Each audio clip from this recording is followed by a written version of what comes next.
Welcome to my YouTube channel Khan educare. Dear student, আসসালামু আলাইকুম। চতুর্থ সপ্তাহের 2021 সালের এসএসসি পরীক্ষা অংশগ্রহণী শিক্ষার্থীর জন্য অ্যাসাইনমেন্ট বিষয় জীববিজ্ঞান, বিষয় কোড 138।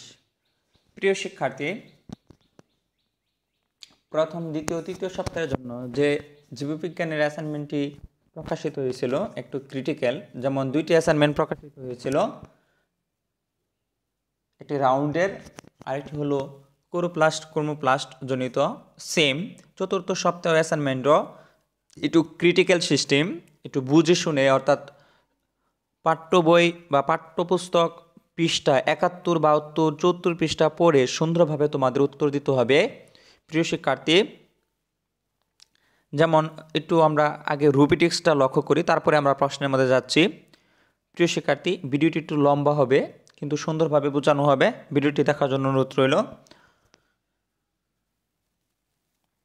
যেমন ক, পরীক্ষা সম্পূর্ণ করা ছক একে, যেমন তোমাদেরকে সর্বোচ্চ নাম্বার যে দেওয়া হবে তার একটা ছক দেওয়া হয়েছে। যেমন সর্বোচ্চ নাম্বার 4, এর জন্য পাওয়ার জন্য তোমাকে কি করতে হবে? 6টি পরীক্ষণের সবগুলো গ্রহণযোগ্যতা যেভাবে সম্পূর্ণ হয়েছে বা তা পাঠে লেখা সুন্দর মতনে। 6টি কিন্তু পরীক্ষণ। আমরা একটু লক্ষ্য করি যে কয়টি পরীক্ষণ হবে? 6টি। প্রিয় শিক্ষার্থী, একটু লক্ষ্য করো। যেমন পরীক্ষার 6টি পরীক্ষার মধ্যে হলো এখানে হলো 2টি, এখানে 2টি, 4টি, আর এখানে 2টি, হলো 6টি। এই 6টি পরীক্ষা আমাদের সুন্দরভাবে লিখতে হবে। আচ্ছা, আমরা একটু আবার রুবিটিক্সগুলো দেখি। যেমন ছোট করে মধ্যে লিখছে প্রবাহকের প্রকৃত উল্লেখ ছক 2, অর্থাৎ পাঠ্যপুস্তক অনুযায়ী 3টি প্রবাহকের প্রকৃত নাম উল্লেখ করতে হবে। তাহলে কিন্তু তুমি, প্রিয় শিক্ষার্থী, আমরা একটু খর দিকে লক্ষ্য করি। যেমন প্রভাবকের প্রভাব, তুলনামূলক ব্যাখ্যা, 3টি প্রভাবকের প্রভাব গ্রহণযোগ্যতা বা ব্যাখ্যা করতে হবে আমাদের। তারপরে আছে আমাদের সর্বোচ্চ মার্ক পাওয়ার জন্য ছোট করে মধ্যে আছে পাঠ্যপুস্তক অনুযায়ী, মানে ছক 2-এ তোমাকে কি করতে হবে? 3টি প্রভাবকের নাম উল্লেখ করতে হবে। আর বর্গ হলো যেমন 6টি পরিস্থিতি সবগুলো গ্রহণযোগ্যতা উল্লেখ করতে হবে ছক 2-এ। যে সালোকসংশ্লেষণ হ্রাস বৃদ্ধি কখন হয় সেটির জন্য আমাদের ছক 2-এ লিখতে হবে। অর্থাৎ পরীক্ষায় আমাদের ছক 1 আর ছক 2, এই দুইটি জিনিসই আমাদের সুন্দরভাবে লিখতে হবে। প্রিয় শিক্ষার্থী, প্রশ্ন বোঝার আগে আমরা একটু লক্ষ্য করি যে অ্যাসাইনমেন্ট আমাদের কি, বা অ্যাসাইনমেন্টের কি টপিকের উপর আমাদের অ্যাসাইনমেন্ট এসেছে। যেমন লক্ষ্য করো যে অ্যাসাইনমেন্ট এসেছে সালোক সংশ্লেষণের ফলে অক্সিজেন নির্গমনের উপর বিভিন্ন প্রভাবকের প্রভাব নির্ণয়ের তুলনামূলক পরীক্ষার ফলাফল ব্যাখ্যা করে সিদ্ধান্ত গ্রহণ। এটা আমাদের অ্যাসাইনমেন্ট। অ্যাসাইনমেন্টের মধ্যে আমাদের নির্দেশনা দেওয়া হয়েছে যে 71 ও 72 পৃষ্ঠা, 74, 75 পৃষ্ঠা পাঠ করতে হবে। প্রিয় শিক্ষার্থী, চলো 71, 72 আর 74 পৃষ্ঠা তোমাদের কি আছে একটু আমরা লক্ষ্য করি বা একটু দেখি তোমাদের পাঠ্য বইয়ে। প্রিয় শিক্ষার্থী, 71 পৃষ্ঠার মধ্যে আছে, যেমন তোমাদের দেখো পাঠ্য বইয়ের মধ্যে সালোক সংশ্লেষণে আলোর ভূমিকা, অর্থাৎ সালোক সংশ্লেষণে ক্লোরোফিলের ভূমিকা হলো তোমাদের 70 পৃষ্ঠা। তারপরে হচ্ছে আমাদের আলোর ভূমিকা। যেমন সালোক সংশ্লেষণ প্রক্রিয়া আলো গুরুত্ব তোমরা অবশ্যই জানো যে পানি, কার্বন ডাইঅক্সাইড থেকে সরকার তৈরি। তারপরে আছে যে বিভিন্ন আলোতে কিন্তু সালোক সংশ্লেষণ ভালো হয়, যেমন হলো আলোকবর্ণী লাল, নীল, কমলা এগুলোতে। তারপরে আছে তোমাদের সালোক সংশ্লেষণের প্রভাবক, এটি হলো তোমাদের গুরুত্বপূর্ণ। একটু লক্ষ্য করি আমরা সালোক সংশ্লেষণের প্রভাবক। এই সালোক সংশ্লেষণের প্রভাবকের কারণে সালোক সংশ্লেষণের হ্রাস বৃদ্ধি ঘটে। আলো, ক্লোরোফিল ছাড়াও সালোক সংশ্লেষণের আর কতগুলো প্রভাবক দিয়ে প্রভাবিত হয়। প্রভাবগুলো কিছু বাহ্যিক কিন্তু অভ্যন্তরিক। প্রভাবকের উপস্থিতি অনুপস্থিতি পরিমাণে কম বেশি হয়, সালোক সংশ্লেষণের পরিমাণও কম বেশি হয়ে থাকে। প্রভাবগুলো হচ্ছে অর্থাৎ বাহ্যিক প্রভাবক আছে আমাদের, অভ্যন্তরীণ প্রভাবকও আছে। তাহলে আমরা একটু লক্ষ্য করি যে বাহ্যিক প্রভাবকের মধ্যে আছে আলো, তারপরে আছে আমাদের কার্বন ডাইঅক্সাইড। যেমন আছে এখানে আলো, কার্বন ডাইঅক্সাইড। যেমন কার্বন ডাইঅক্সাইড ছাড়া সালোক সংশ্লেষণ প্রক্রিয়া চলতেই পারে না। আর কার্বন ডাইঅক্সাইডের মধ্যে বায়ুমণ্ডলে কার্বন ডাইঅক্সাইড পরিমাণ বৃদ্ধি হয়, সামঞ্জস্য রেখে সালোক সংশ্লেষণ পরিমাণ বেড়ে যায়। তবে কার্বন ডাইঅক্সাইড পরিমাণ খুব মাত্রায় বেড়ে গেলে মিসিবল টিস্যুর কোষে অম্লত্ব বেড়ে যায়, পত্ররন্ধ্র সালোকসংশ্লেষণের হারও কি যায়? কমে যায়। আমরা একটু লক্ষ্য করি। তারপরে আছে আমাদের এখানে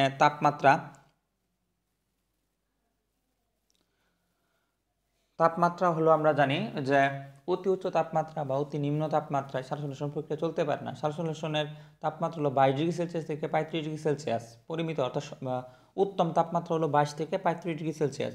22 ডিগ্রি সেলসিয়াস কম আর 35 ডিগ্রি সেলসিয়াস বেশি হলে সালোকসংশ্লেষণ হার কমে যায়।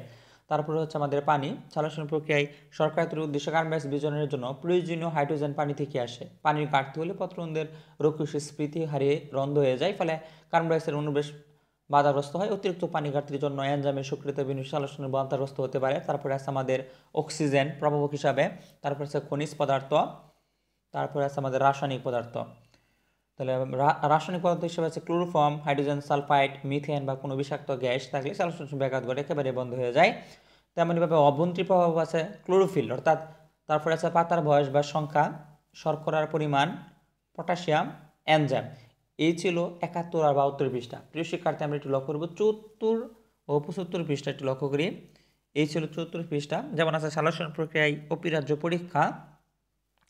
পরীক্ষার উপকরণ, যেমন টবে লাগানো সবুজ পাতা বিশিষ্ট গাছ, কালো গাছ, 95% ইথাইল অ্যালকোহল, 1% আয়োডিন, ক্লিপ, বিভিন্ন ধরনের উপকরণ দেওয়া হয়েছে। পদ্ধতি কিভাবে আমরা এটা টবে লাগানো গাছটি 48 ঘন্টার মধ্যে এটা দেওয়া হয়েছে। তারপরে পর্যবেক্ষণ করা হয়। পর্যবেক্ষণের পরে সিদ্ধান্ত এসেছে কেন এটা, মানে শ্বেতসার বা আয়োডিন দ্রবণ রাসায়নিক বিক্রিয়ার ফলে শ্বেতসার বা নীল গাঢ় বেগুনি। শ্বেতসার বা আয়োডিন এটা কিন্তু রাসায়নিক বিক্রিয়া, মানে অভ্যন্তরীণ প্রভাবক কিন্তু।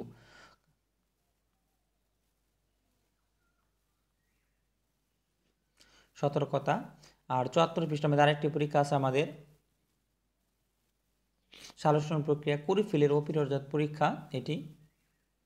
এই ছিল যে তোমাদের 71-72 পৃষ্ঠা এবং কি 74-75 পৃষ্ঠা। এটি তোমরা ভালোভাবে পড়ে তারপর আমরা অ্যাসাইনমেন্ট প্রশ্নটি সমাধান করবে।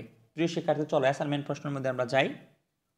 তাহলে আমরা 71-72 পৃষ্ঠা 74-75 পৃষ্ঠা পাঠ করলাম এবং কি দেখলাম কি কি অংশ আছে আমাদের পাঠ্য বইয়ে। 2 নাম্বার হলো পরীক্ষাগুলো করার জন্য প্রথমে উপকরণগুলো সংগ্রহ করে নিতে হবে। কি কি উপকরণ? স্বচ্ছ কাচের গ্লাস এ একটা উপকরণ, গড়ি, তারপরে ভিনেগার, যদি না থাকে কাগজি লেবুর রস, অর্থাৎ তাহলে কাগজি লেবুর রসও আমরা নিতে পারি।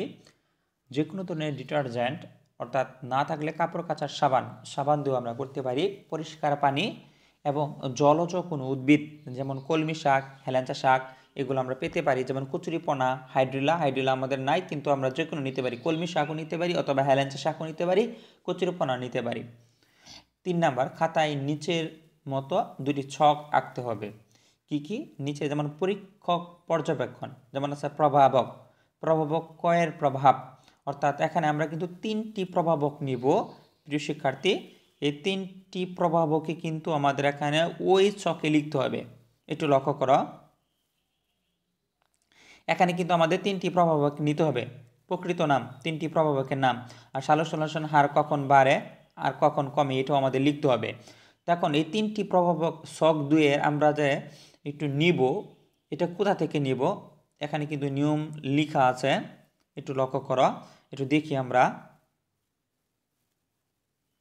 যেমন ছক 2 নির্ধারিত প্রভাবকের প্রকৃত নাম পাঠ্যপুস্তক অনুযায়ী লিখতে হবে। অর্থাৎ প্রিয় শিক্ষার্থী, একটু লক্ষ্য করি, এই রুলটা আমরা একটু লক্ষ্য করি যে ছক 2 নির্ধারিত করে প্রভাবক সমূহের প্রকৃত নাম পাঠ্যপুস্তক অনুযায়ী লিখতে হবে। সেই সাথে উল্লিখিত প্রভাবকের ফলে কখন সালোকসংশ্লেষণ হার বাড়ে বা কমে সেটি উল্লেখ করতে হবে।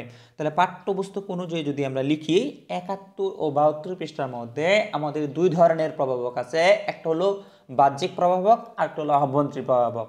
ওই বাহ্যিক বা অভ্যন্তরীণ প্রভাবক এখানে লিখে তারপরে কখন বাড়ে কখন কমে সেটি আমাদের উল্লেখ করতে হবে।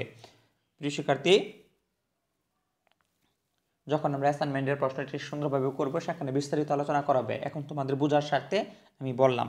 তারপরে ছকে লেখার পর প্রকৃত নাম, যেমন আছে প্রকৃত নাম লেখার পর, যেমন আমরা ধরো কর মধ্যে আমরা লিখলাম, যেমন আছে প্রকৃত নাম লিখলাম আলো, তখন আমরা বললাম যে সালোকসংশ্লেষণ হার কখন বাড়ে এটি লিখবো, আর সালোকসংশ্লেষণ হার কখন কমে এটি লিখবো।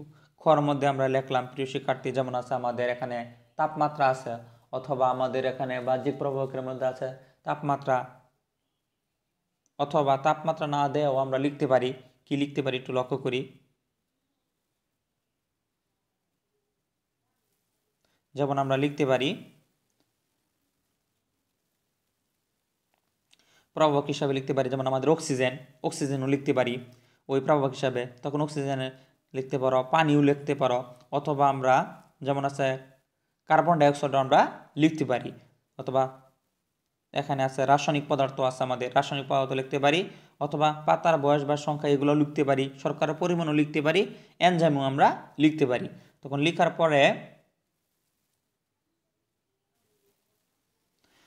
পরে প্রিয় শিক্ষার্থী, তাহলে লিখার পরে এই প্রভাবগুলো লিখার পরে এটি সালোকসংশ্লেষণের হার কখন বাড়ে কখন কমে এইটুকুগুলো আমাদের ছক পূরণ করতে হবে।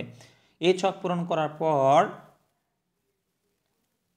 আমাদের প্রভাবক কয়ের প্রভাবে, অর্থাৎ সরাসরি সূর্যের আলোতে রাখা পরিষ্কার পানিতে ডুবানো উদ্ভিদ, যেমন আমরা সরাসরি সূর্যের আলোতে রাখা পরিষ্কার পানিতে ডুবানো উদ্ভিদ, অর্থাৎ উদ্ভিদগুলা কি কি প্রিয় শিক্ষার্থী, যেমন আমরা একটু লক্ষ্য করি উদ্ভিদগুলা কিন্তু আমাদের যেমন যে কোনো একটা নিতে পারো, তো কলমি শাক নিতে পারি, হেলাঞ্চা শাক অথবা কচুরিপনা। তাহলে আমরা কলমি শাক যদি নিই, তখন এই কলমি শাক সূর্যের আলোতে রাখা পরিষ্কার পানিতে ডুবানো উদ্ভিদ হলো ডুবিয়ে রাখবো। তখন আমরা ঘড়ির মাধ্যমে প্রতি মিনিটের বুদবুদের সংখ্যা দেখব। যেমন আমরা বুদবুদের সংখ্যা যদি আমরা দেখি এখানে যে প্রতি মিনিটে সে 60টি বুদবুদ দিয়েছে, তাহলে 60টি লিখব। আর লিখছে ছায়াগারা স্থানে পানিতে পরিষ্কার পানিতে ডুবানো উদ্ভিদ, অর্থাৎ এই উদ্ভিদটাই ছায়াগারা, যেখানে মানে শ্যামা আছে তখন আমরা দেখব, অর্থাৎ এখানে আছে 2টি, তখন আমরা লিখব এই ছকে প্রিয় শিক্ষার্থী একটু লক্ষ্য করো, যেমন আমরা লিখব বুদবুদের সংখ্যা পার্থক্য হওয়া বা না হওয়ার কারণ। এখন দেখব যে এখন সরাসরি সূর্যের আলোতে রাখা পরিষ্কার পানিতে ডুবানো উদ্ভিদ, আর এখানে আছে যেমন আমরা লিখেছিলাম এখানে লিখছিলাম 7, এখানে 2, তখন এই পার্থক্য হওয়ার যে কারণটা, কেন পার্থক্য হলো, অর্থাৎ সরাসরি সূর্যের আলোতে 60টি কেন পেলাম আর ছায়াগার স্থানে কেন 2টি পেলাম, এই কারণটা আমাদের লিখতে হবে। সেমভাবে প্রিয় শিক্ষার্থী যেমন আছে প্রভাবক ক্ষয়ের প্রভাব বলতে এখানে কিন্তু আমরা প্রভাবক ক্ষ নিয়েছি, এটার প্রভাবে যেমন আমরা কি, যেমন কক্ষ তাপমাত্রা পানিতে ডুবানো উদ্ভিদ, কক্ষ তাপমাত্রা আমরা কি জানি 25°C তাপমাত্রায় জানি আমরা কক্ষ তাপমাত্রা। তাহলে ডুবানো উদ্ভিদ হয়তো আমি যদি হেলাঞ্চা শাক নেই বা কলমি শাক নেই, তখন এটার মধ্যে বুদবুদের সংখ্যা কত, প্রিয় শিক্ষার্থী ধরো আমি এমনি একটা নিলাম, যেমন আছে ধরো 5 নিলাম, আর কুসুম গরম পানিতে ডুবানো উদ্ভিদ, তখন কুসুম গরম পানিতে আমরা কত পাবো, যেমন আছে একটু লক্ষ্য করি আমরা কিন্তু তাপমাত্রা যত বাড়ে, যেমন আছে আমরা জানি 22 থেকে 35°C তাপমাত্রা সালোকসংশ্লেষণের হার কিন্তু কি ভালো হয়, 22-এর নিচে হলে আর 35-এর উপরে হলে কিন্তু সালোকসংশ্লেষণের হার কমে যায়। আবার একটা লক্ষ্য করো 0-এর নিচে 45-এর উপরে কোনো সালোকসংশ্লেষণ হয়ই না, তেমনভাবে কক্ষ তাপমাত্রা কিন্তু 25°C তাপমাত্রা, তাহলে এখানে কিন্তু সালোকসংশ্লেষণের হার কি একটু কমই হবে। আর কুসুম গরম পানি তাহলে এর মনে সালোকসংশ্লেষণ বেশি হবে, তখন বুদবুদের কারণ তোমরা লক্ষ্য করলে ইনো লেখলা যে 60টা, তাহলে পার্থক্য হওয়ার কারণ কি এটা লিখতে হবে আমাদের। তারপরে ধরো প্রভাবক ছোট ঘরের প্রভাব, ছোট ঘর অর্থাৎ ছোট ঘর যে প্রভাবকটা তুমি লিখবে এর প্রভাবে যেমন আছে, যেমন বড় চা চামচের বা আধা চা চামচ ভিনেগার বা লেবুর রস মিশ্রিত পানিতে ডুবানো উদ্ভিদ, অর্থাৎ কোনো লেবুর রসে ওই হেলেঞ্চা বা কলমি শাক ডুবানো উদ্ভিদ, আর বড় চা চামচের আধা চামচ ডিটারজেন্ট অর্থাৎ সাবান, অর্থাৎ তাহলে প্রভাবক ছোটের প্রভাব আমরা একটু লক্ষ্য করব। যেমন আছে ধরো যে একটা হলো লেবুর রসে মিশ্রিত এই ডুবানো উদ্ভিদ, আরটা হলো তোমার হলো সাবানে ডুবানো উদ্ভিদ, তখন তুমি লিখবে এখানে যে একটার মধ্যে ধরো 8টা, 8টার মধ্যে তোমার পাওয়া গেল 6টা। এটার পার্থক্য হওয়ার কারণ কি এবং কি কারণে এটি হলো সেটি আমাদের ব্যাখ্যা করতে হবে প্রিয় শিক্ষার্থী। তারপরে যেমন এখানে নিয়ম আছে, যেমন রুদ্রোজ্জ্বল একটি দিন বেছে নিয়ে পরীক্ষাগুলো করতে হবে। আর 5 নম্বর হলো 6টি পরীক্ষণের প্রতিটির ক্ষেত্রে সব কিছু সাজানোর 1 ঘন্টার পর থেকে 1 মিনিট করে মোট 3বার বুদবুদের সংখ্যা পাঠ নিতে হবে। প্রিয় শিক্ষার্থী একটু লক্ষ্য করো নিয়মটা, 6টি পরীক্ষণের ক্ষেত্রে প্রতিটি ক্ষেত্রে সব কিছু সাজানোর 1 ঘন্টার পর থেকে 1 মিনিট করে মোট 3বার বুদবুদের সংখ্যা পাঠ নিতে হবে, সেই 3টি মানের গড় হবে সেই পরীক্ষার প্রতিটি বুদবুদের সংখ্যা। এটা তোমরা নিজেরা লিখতে পারো ছক 1 নির্ধারিত করে। আর ছক 1 বুদবুদের সংখ্যার পার্থক্য হওয়া বা না হওয়ার কারণ ব্যাখ্যা করে লেখার সময় জোড়ায় জোড়ায় পাঠের তুলনা করতে হবে, যেমন ক বনাম ক টু, অর্থাৎ এই দুইটার কিন্তু এই পার্থক্য আমাদের দিতে হবে, যেমন হচ্ছে ক 1 ক 2 এটার কিন্তু পার্থক্য এখানে বক্সে লিখতে হবে প্রিয় শিক্ষার্থী। তারপরে হচ্ছে প্রতিটি শব্দ ব্যাখ্যাটা আমাদের 20 থেকে 30 শব্দের মধ্যে হতে হবে। আর 7 নাম্বার প্রিয় শিক্ষার্থী, কতক্ষণ আগে আমি ব্যাখ্যা দিলাম যে ছক 2 নির্ধারিত করে প্রভাবক সমূহের প্রকৃত নাম পাঠ্যবস্তু অনুযায়ী লিখতে হবে, সেই সাথে উল্লিখিত প্রভাবকের ফলে কখন সমালোচনা হার বার কমে সেটি কিন্তু আমাদের উল্লেখ করতে হবে। ছক 2 অবশ্যই পাঠ্যপুস্তকের অনুসারে আমাদের লিখতে হবে, নাম লিখে সমালোচনা হার কখন বাড়ে কখন কমে এটা আমাদের লিখতে হবে। প্রিয় শিক্ষার্থী, এই অ্যাসাইনমেন্টের সম্পূর্ণ করার জন্য অতি ভালোভাবে করতে হলে একটু সময়ের দরকার। আর আমি যেভাবে বুঝিয়ে দিয়েছি ইনশাল্লাহ তোমরা পারবে, যদি না পারো কমেন্টে জানিয়ে দাও, আমি অতি শীঘ্রই সুন্দরভাবে অ্যাসাইনমেন্টের উত্তরটি তোমাদেরকে রেডি করে দেব। যা আমি যে পর্ব 1, পর্ব 2, পর্ব 3, 4 যা অ্যাসাইনমেন্ট, গত অ্যাসাইনমেন্টগুলো আমি করিয়ে দিয়েছিলাম রাউন্ডের বা রাউন্ড ছিল, আর একটু হলো করু প্লাস্টার। প্রিয় শিক্ষার্থী, এটি যদি না পারো কমেন্টে জানিয়ে দাও, অতি শীঘ্রই তোমাদের অ্যাসাইনমেন্টের উত্তর সুন্দরভাবে আমি দিয়ে দিব।